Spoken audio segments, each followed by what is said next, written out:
just wait a bit. Quite late, everything is relatively late. Should be worried.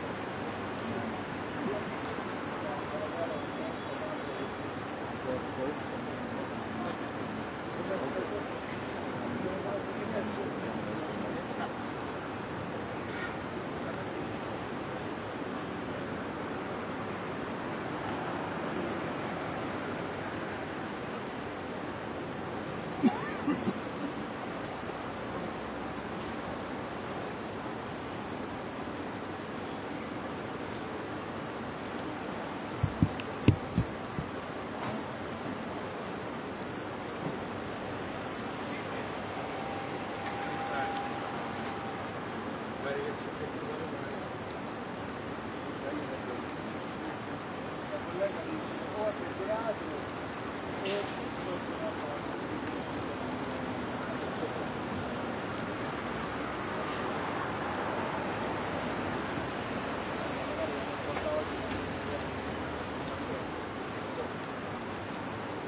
Ecco, è arrivato un bollettino, è arrivato.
Hanno sciolto la porta della strada. Sì. Dal Curicciolo.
pare che l'ultima era stata lunedì di affianco alla settimana.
Take them out with the car. We have one corner.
have no idea.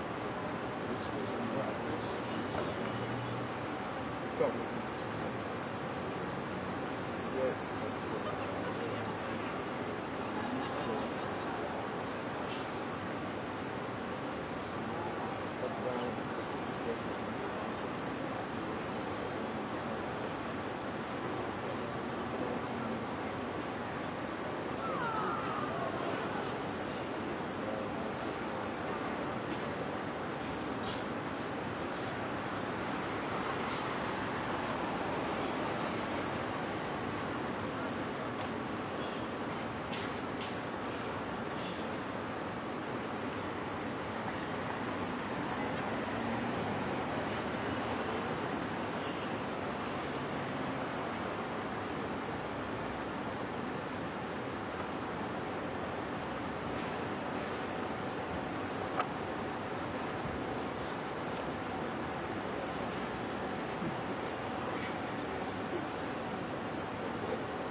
Chamber.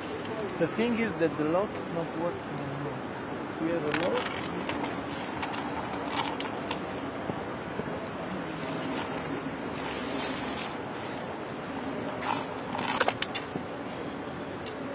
What's this lock?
For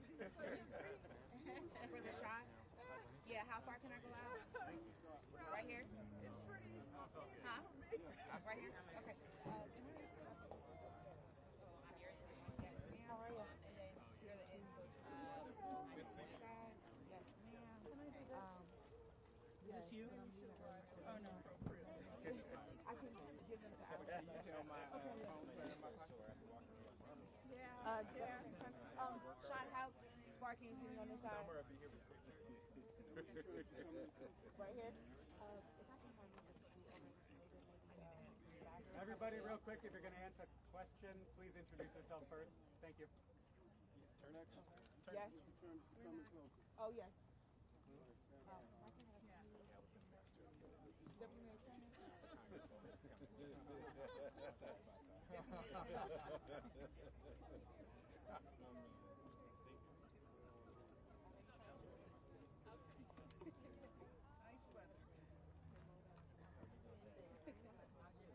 I heard all the noise outside your office. You got some friends.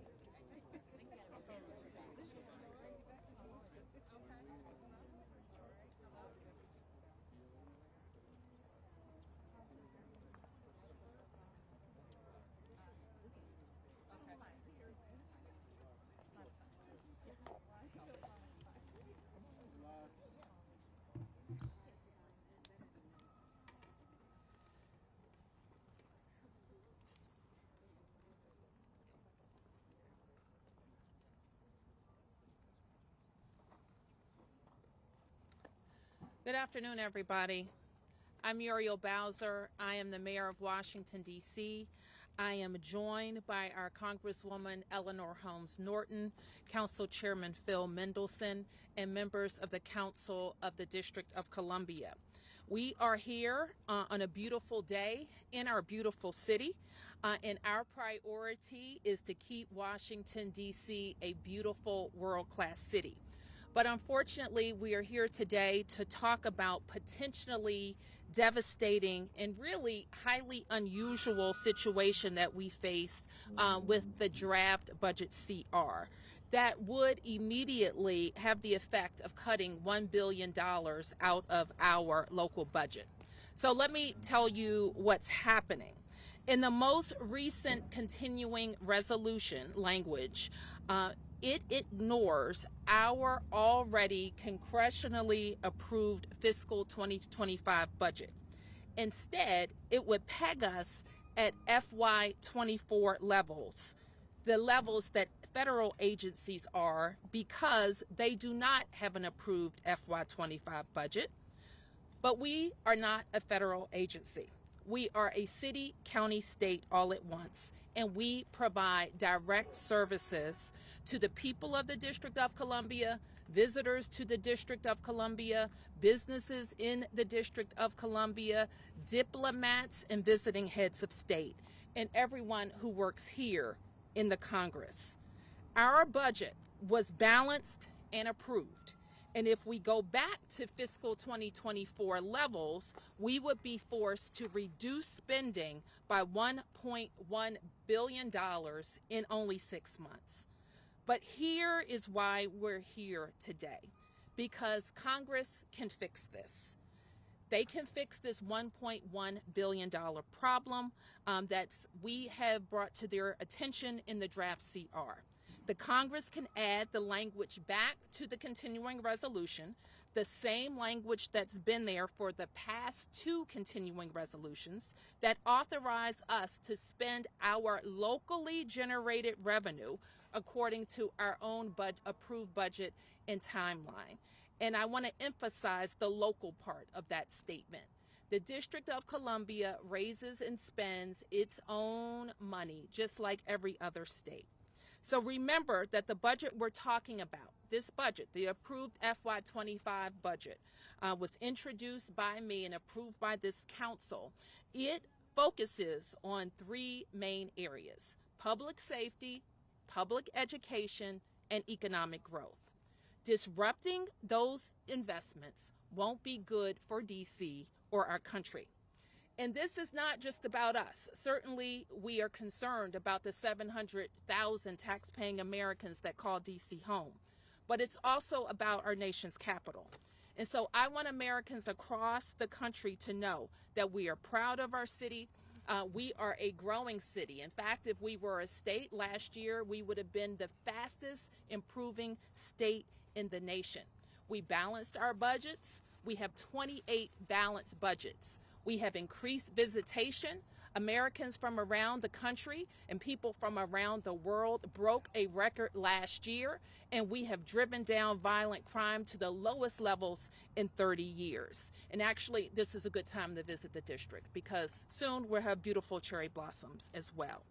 This action, let me be clear, if the Congress goes through with this action, it will work against a priority that President Trump and I share.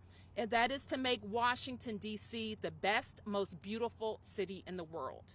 And we want to work with our partners in the federal government to ensure that D.C. always represents the strength and prosperity of this country. I'm pleased now to introduce our Congresswoman Eleanor Holmes Norton, who always works with her colleagues to make sure that any anomalies are addressed. Congresswoman Norton.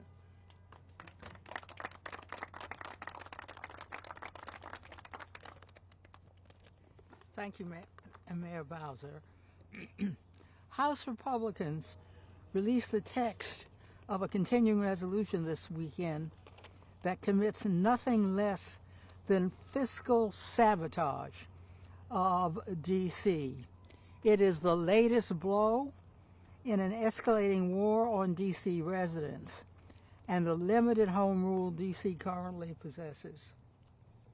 The CR omitted a long-standing provision that would allow D.C. to continue spending its local fiscal year 2025 budget and instead treats D.C. as a federal agency, forcing the district to revert to spending at fiscal year 2024 levels for the remainder of the year.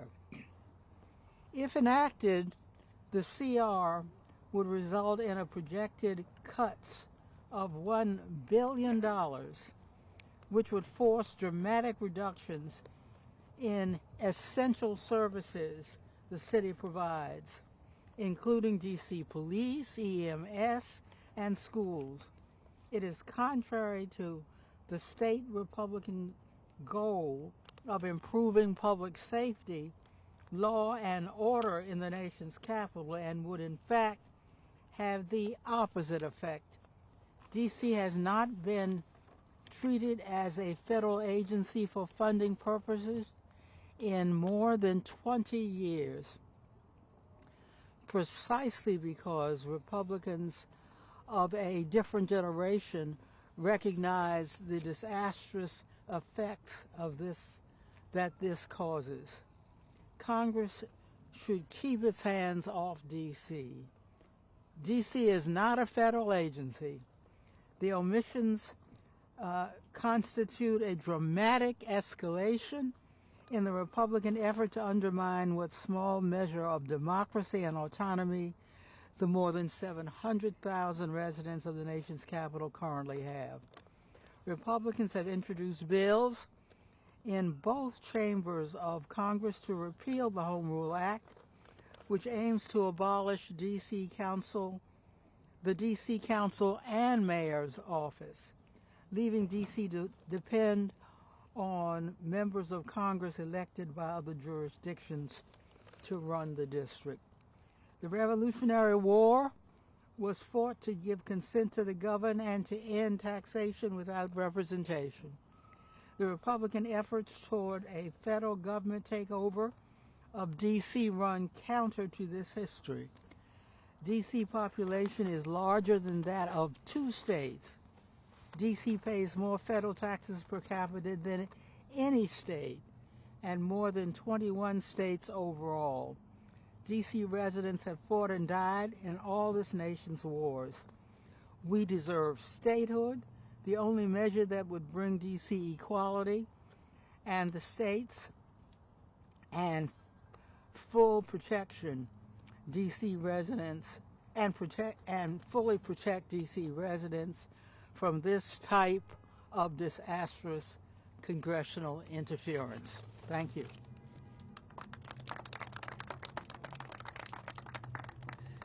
Thank you, Congresswoman Norton, and I'd like to introduce now the Chairman of the Council of the District of Columbia, Phil Mendelson. Thank you, Mayor Bowser. Good afternoon. Before I go any further, I do want to introduce my colleagues who are here, and we are all here because we're making a point that the District of Columbia government is unified in concern and opposition to the language that is or is not in this continuing resolution adversely affecting the district.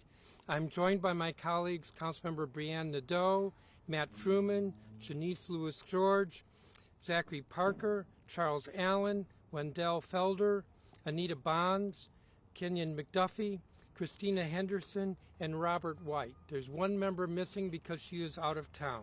We are deeply concerned about the language that was released in the continuing resolution because of its adverse effect on the district.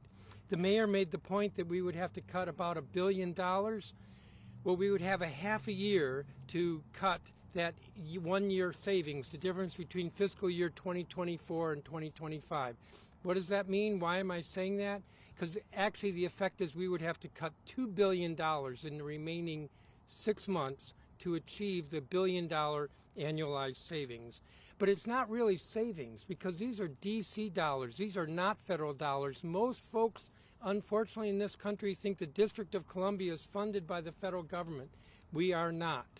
It is true that we are included in an Appropriations Act, not that we want to be, but the fact that we're included in an Appropriations Act, what Congress does year after year, is to approve the dollars that we've appropriated. Our dollars. And so by treating us like any federal agency when we are not, is to fail to recognize that the district operates as a state, and the so-called savings are not savings such as they would get by cutting a federal department or holding a federal department to fiscal year 2024.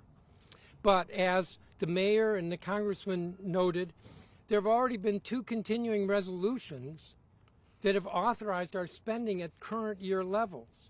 And so to switch, so to speak, switch the rules of the game in the middle of the game is even more damaging. And what is the impact?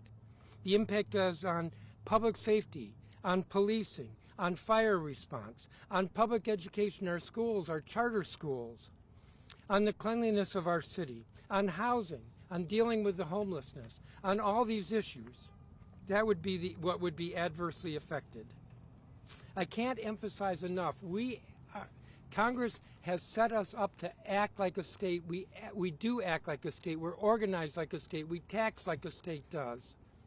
And we spend like a state does, except we have balanced budgets year after year. And so these are not savings for the federal government. This is simply damage to the district. It cripples this district for the remainder of this year, which is why, again, we stand here in unified opposition to this language and ask that the amendment that Congresswoman Eleanor Holmes Norton has asked be included, that be accepted so that we can avoid this damage. Thank you. Okay, I think Phil and I are available to take a few questions. And one second. And I also want to acknowledge that we've been joined by the city administrator for the district, Kevin Donahue, the budget director for the district, Jenny Reed, and my deputy mayors that serve in my cabinet. Yes. Can you tell us, have you reached out to the White House? Yes.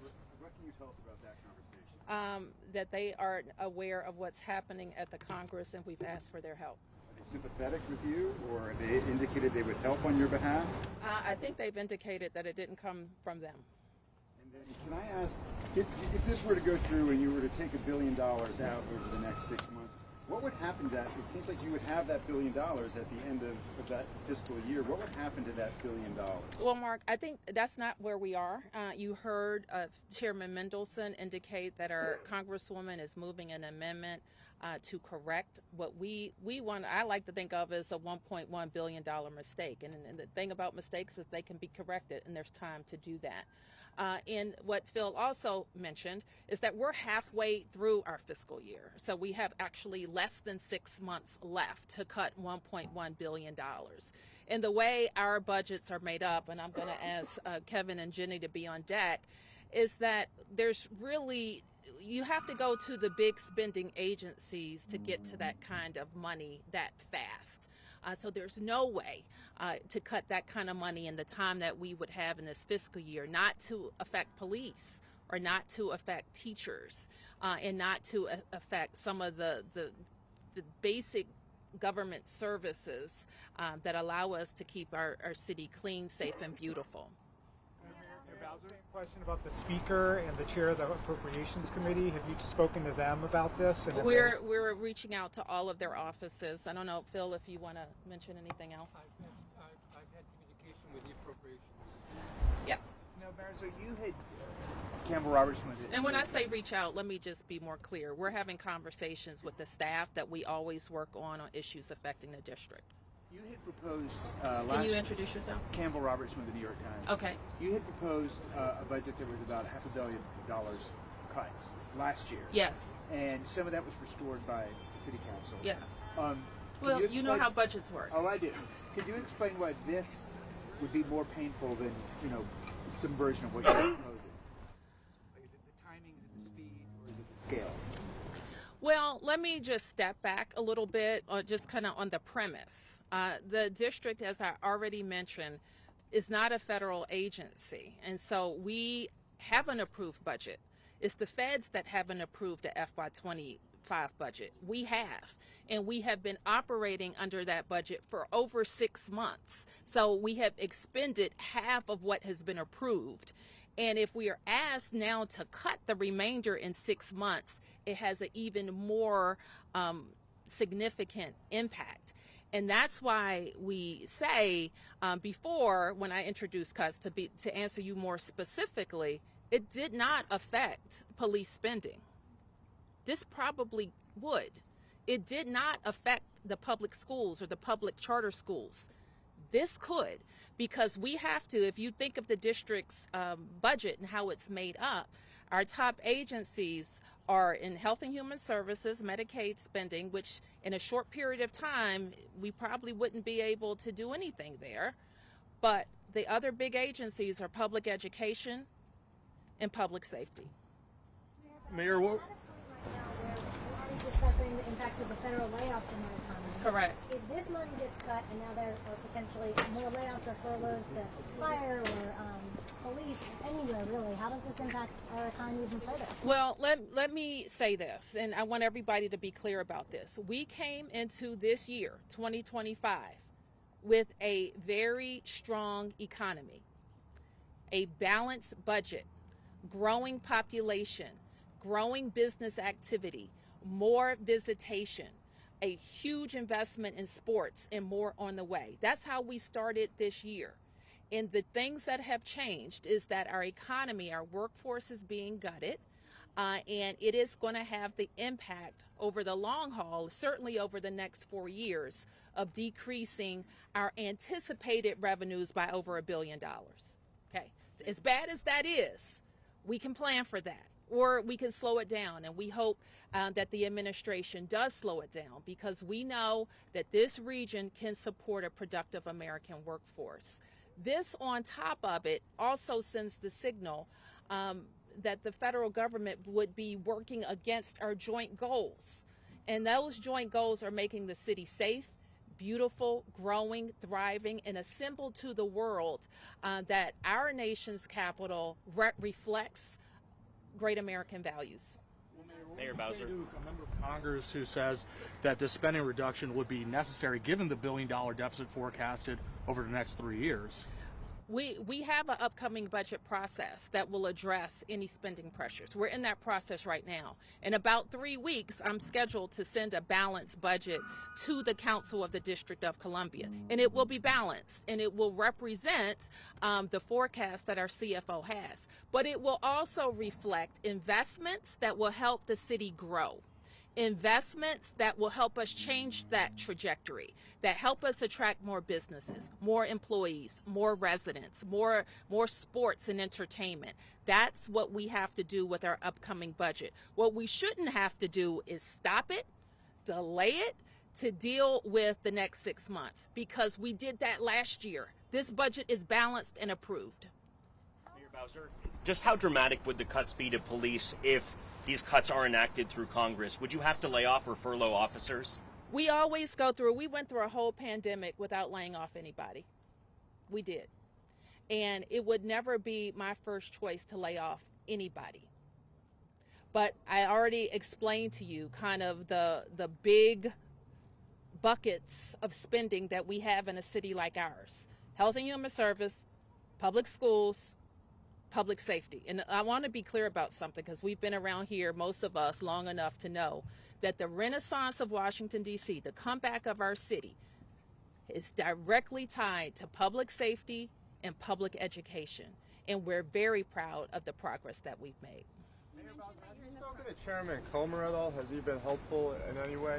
We have spoken to the chairman's staff that we work with on a day-to-day basis. You mentioned that you're in the middle of the FY26 budget. Not in the middle, we're at the end. It's towards the end.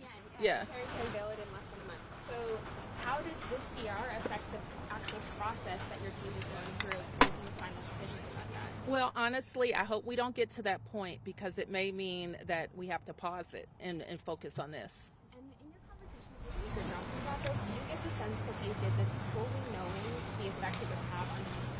Or do you get the sense they didn't fully understand that DC has this local budget that is funded by DC taxpayers? Well, you would have to ask them that, but I can't imagine why anybody would want to have less public safety resources on the streets. I can't imagine why anybody would do that. I can't imagine why anybody would want us to take money away from our schools that are performing, on par with public schools across the nation. Especially with the focus on safety and beautification in the district, all of those resources would be drained. Mayor, what kind of... Talk a little bit about how the day-to-day effects of what passes the CR would look like for DC residents. Okay, I've said a little bit, but I'm going to ask Kevin Donahue or Jenny Reed to come up to talk about just kind of the budget impact and formulation process. Thank you, Mayor. So a little context. So about a week ago, our CFO forecasted lower revenue over the course of the next 4 years. He forecasted about $1 billion that we would lose as a result of federal job cuts. The CR would have us cut that amount that we're planning for over 4 years over the course of 6 months. And we'd effectively have to start with a week's notice. So when you have a budget that is 85% personnel, and almost all the personnel are focused on residents and delivering service, almost by definition, to make the math work on that kind of cut with almost no warning, you have to immediately go to where your spending is, which is on people that deliver service. So I would expect if this were to go through, we'd have an immediate hiring freeze. We'd follow up by identifying where we would begin layoffs, and we would have to relatively shortly begin layoffs to core services.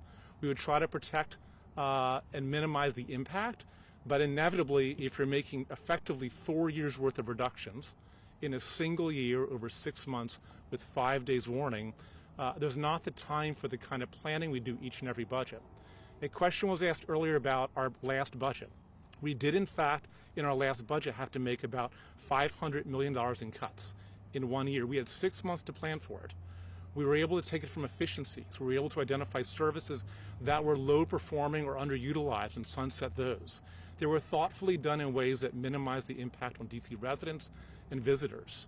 When you're making that volume of cut, you're doubling it, and you're giving yourselves not 6 months to plan for it, but about 5 or 6 days. You don't have that kind of planning or thoughtfulness.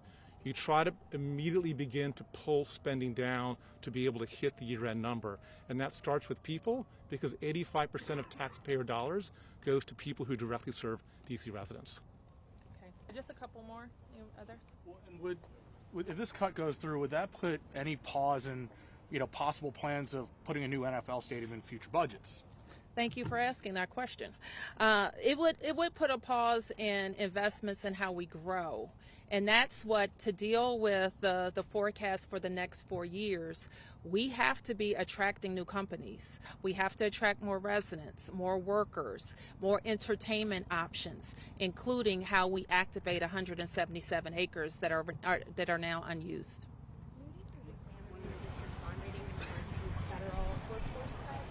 If the CR were to pass, would that at all play into the bond rating analysis? Do you know about that? I don't know if I could say that.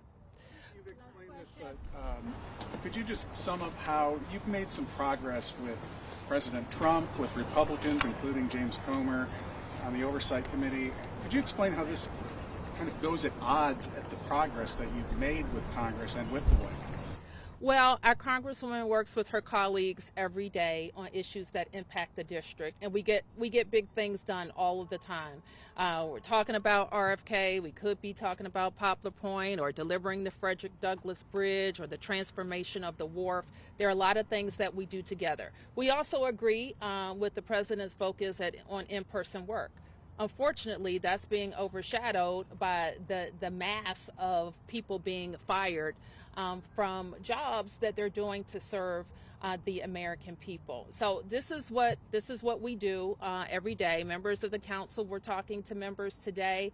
We're talking all of the time to members, and we will continue our dialogue with the White House. Okay.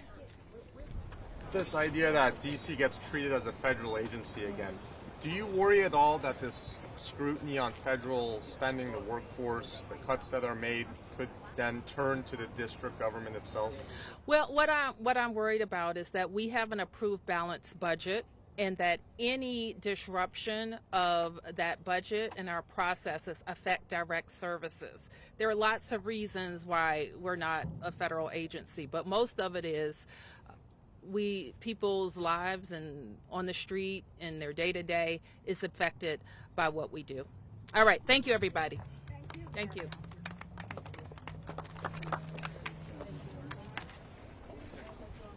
Mayor Bowser. Hey, Mayor Bowser. Mayor Bowser. Is it true that if my situation gets addressed, like a lot of these problems could be resolved for like healthcare issues, human rights issues? Sir, I'll have one of my staff talk to you over here? Yes, miss. Okay. I just, it sucks trying to reach out to you guys and then have the crisis team called on me. And it's like, you're telling me I'm being stolen from, the views reflected. Mass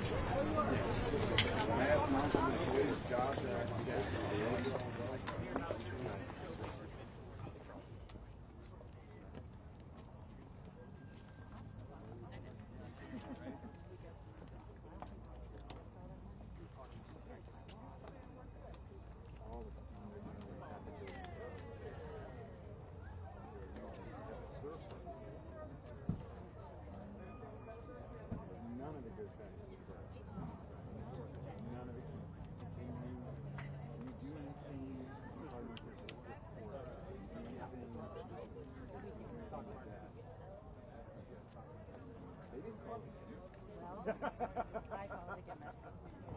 All right, I really appreciate that. Thank you very much.